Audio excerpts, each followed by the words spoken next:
Yun,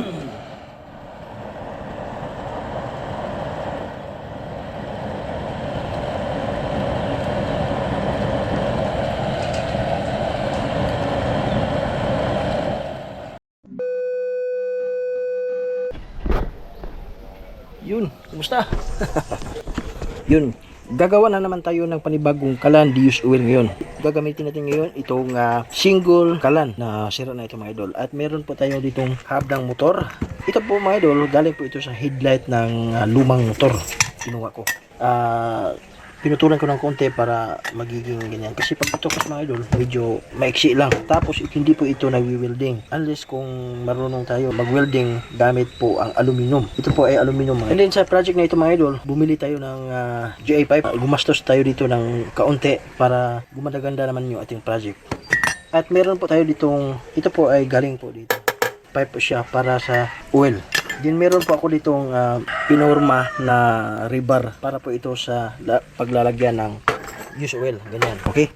So meron tayong simento dito na hinanda at saka yung buhangin. Dito na rin tayo sa kusina. Ayan. Ayan. Ganito siya pang idol. Itong pinorma natin dito natin ilagay. Tapos kanina nga pala mga idol, hindi ko napakita. Nilagyan natin ng ito tire wire para hindi magalaw ito. Okay, at dito natin ilagay yung para sa oil. Ganyan, pasok lang natin dito. Ganyan, sintro lang natin bago natin isisiminto. Ganyan siya mga idol. Isisiminto naman natin ito. Okay lang na maluwag kasi isisiminto natin ito.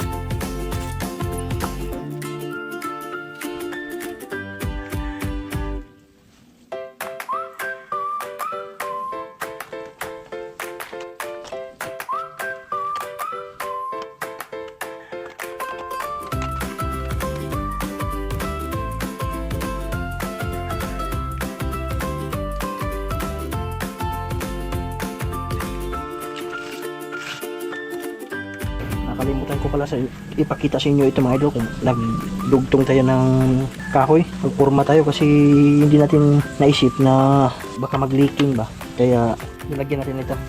Hindi ko na lang pinakita sa inyo kung paano ko ito pinurma.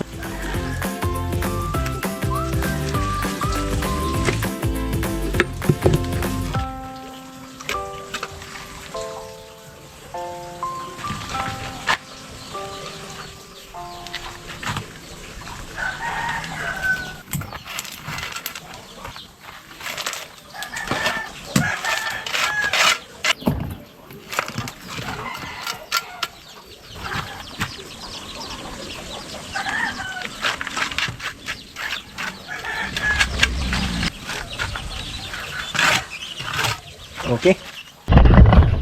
Yan. See you po tomorrow. Titigas na ito mga idol. Bukas. Good morning.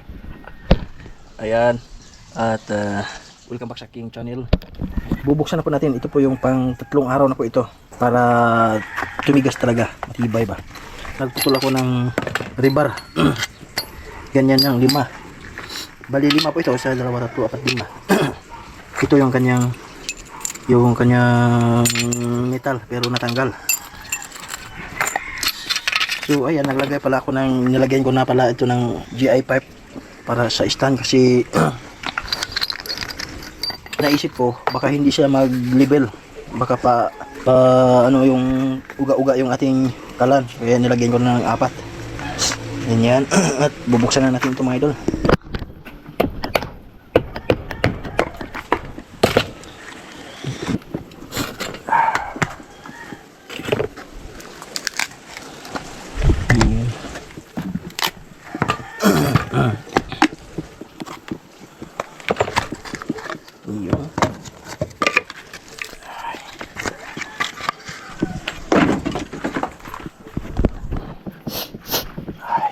Ganyan siya.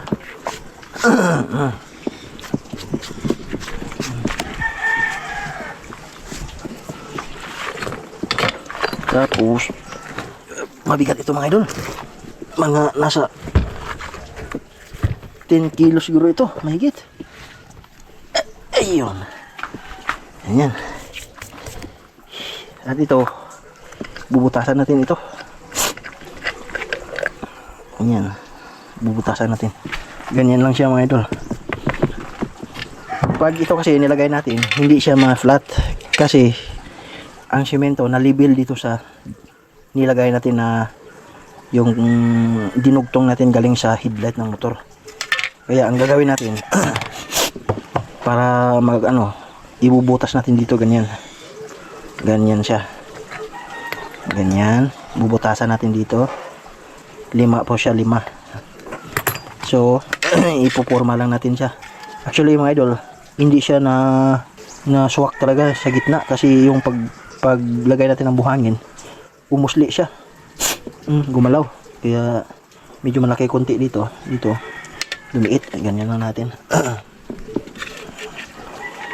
Tapos lagyan na natin ng marking para baka butas na tayo.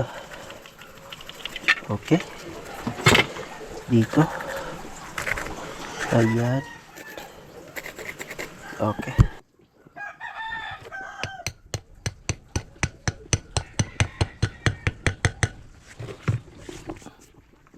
Mas maganda yung malaking butas para malagyan natin ng simento.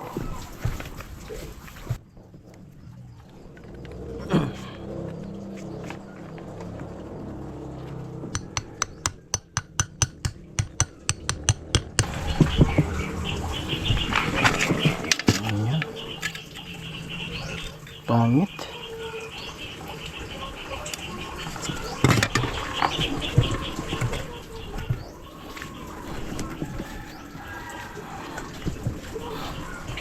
Dapat ganyan. Dapat may ganun. Sige. Babalikan ko na lang kayo mga idol pag napurma ko na ito.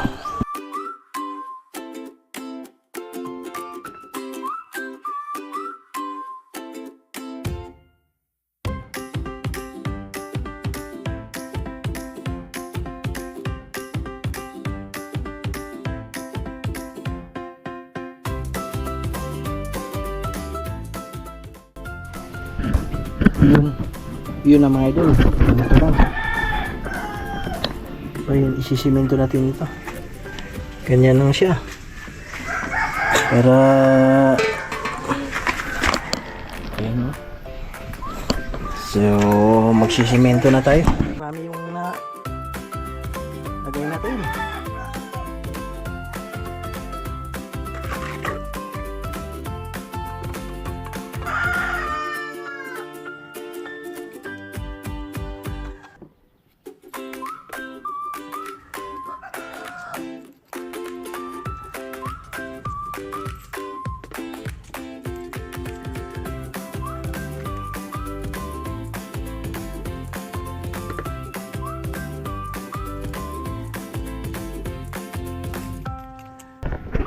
Ito na siya mga idol.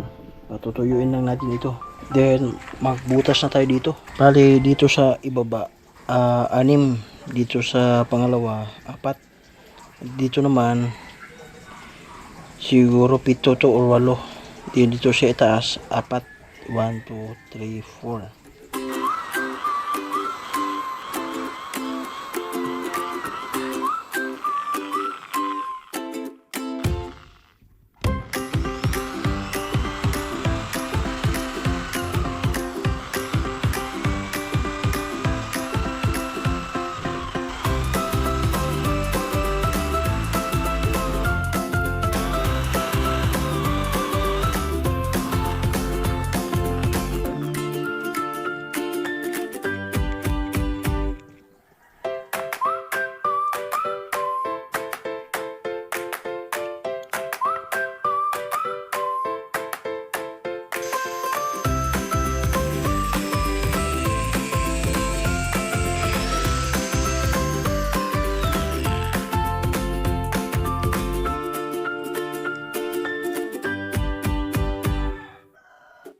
Okay, susubukan na natin.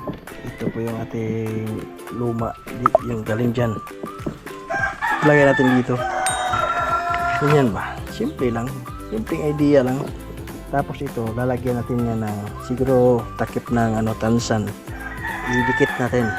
So, yan, nakahanap na ako ng paraan sa pito ng interior ng motor. Yan, subukan natin.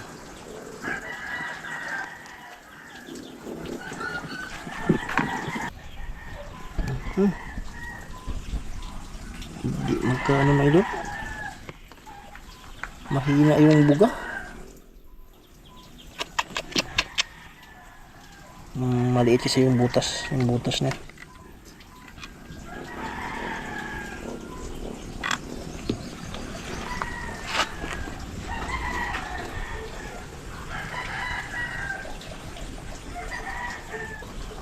Pero ganyan, patak-patak lang. Kaya niya. Pwede na yan. Pwede na yan. Yan o. Importante, ganito lang kasi yan. Patak-patak lang.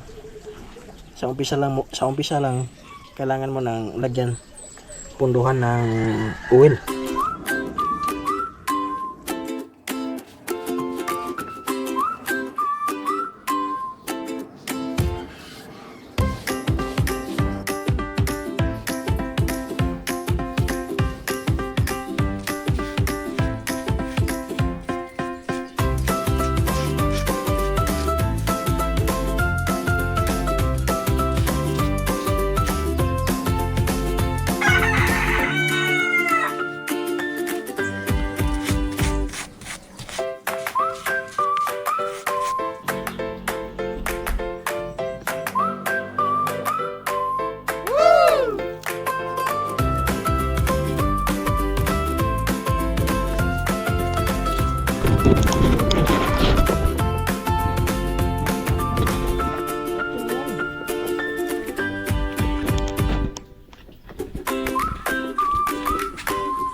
Pasok natin sa loob. Ang bigat ito mga idol. Dito ka lang. Yan. Yun no. May sticker. Ayos na yan. Oops. Anak ng ito. Yan no. Yan ang sinasabi ko. Lagyan natin ng konting guma dito. Hey! You like my work?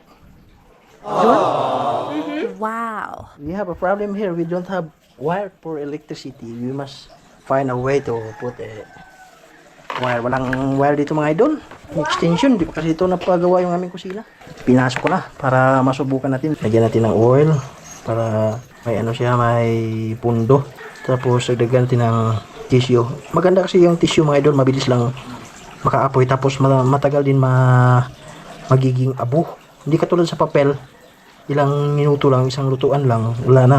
Abo na yung kanyang dito sa tissue mga idol. Sulit.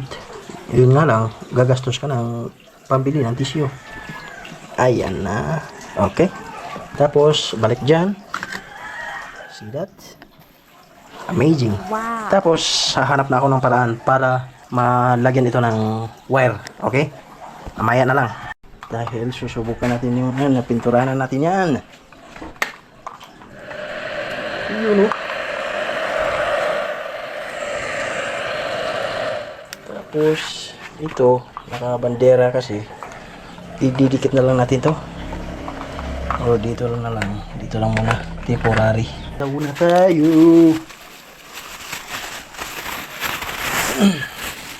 Magpakulo tayo ng tubig. Iinom tayo ng kape or salabat. Salabat.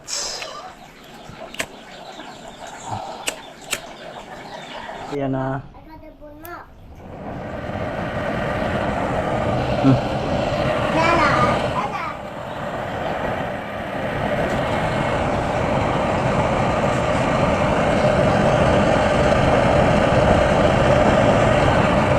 Magpakulo tayo ng tubig.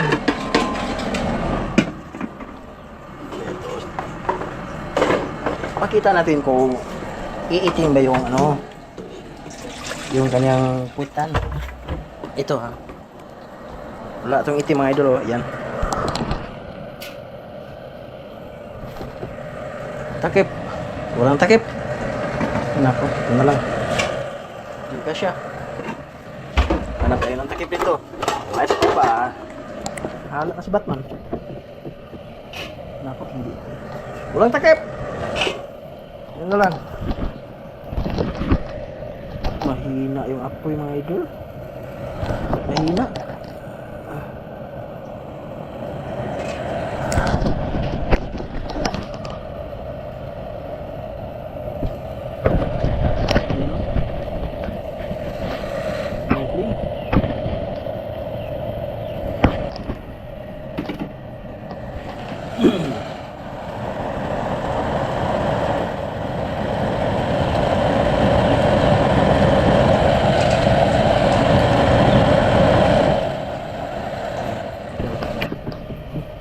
Okay lang naman na manggaya tayo ng mga content, no? Basta hindi tayo magnakaw. Kaya yan sinishare ng mga content creator na gumagawa ng mga ganito para yung kanilang mga viewers may matutunan. Kaya kita na nanood din sa kanila, siyempre gagayahin natin yan para makatipid din tayo sa ating bahay. Lalong-lalo na po yung ating mga pamumuhay, medyo nasa ano lang katamtaman. Hindi mayaman, nabubuhay din naman, magkakain naman ng 3 beses sa isang araw. Kaya importante na marunong din tayo mag-diskarte at marunong tayo magtipid-tipid. Hindi na baling gumaya tayo ng ibang content. Basta ang importante is makasave-save na tayo sa ating pamilya. Diba? Ito mga idol, itong semento, expected na ito na siguro mag-crack kasi sobrang init nito. Pero okay lang yan dahil yung ating inilagay is yung hub ng motor matibay. Kaysa yung direct talaga ng semento, siguro yun magbibigit ko. So ayan mga idol, hindi siya umitim. Hindi siya umitim, basta blue flame siya mga idol. Ayan mga idol, hindi na siya blue kasi pinatay ko na yung kanyang blower. So pagpatay nito mga idol, takipan lang natin ng basahan na ito, tsaka yung basa siya.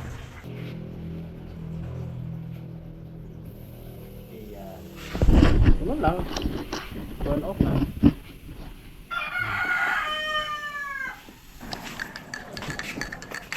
Yun lang.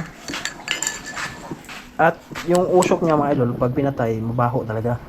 Kaya kung sa looban ninyo ilagay ito, maganda kung may exhaust fan kayo para mahigop yung kanyang usok. Katulad niya, inalis natin ito, malakas yung usok niya, no? Mabaho siya. Hindi maganda sa kalusugan ng mga bata. Yan din yung disadvantage nito kasi may amoy talaga pag pinatay na natin yung apoy. Tsaka pag hindi tama yung mga butas sa nozzle, iitim yung ating kawali, ating kasirola, ganyan, yung ating pagsaingan. Itong pagsaingan namin mga idol, maitim talaga ito kasi doon namin sa labas niyan isasaing. Minsan dito pag sa labas maulan. Yan lang. Salamat na tayo. Mga idol, ito yung ating vlog. Kung nagustuhan po ninyo ang ating video ngayon, don't forget to like, share, subscribe. Share mo na rin mga idol para marami pong makapanood ng ating video. Sige po, muli ito si Farmer Boy, lagi nag-iiwan. God bless at ingat. Bye-bye.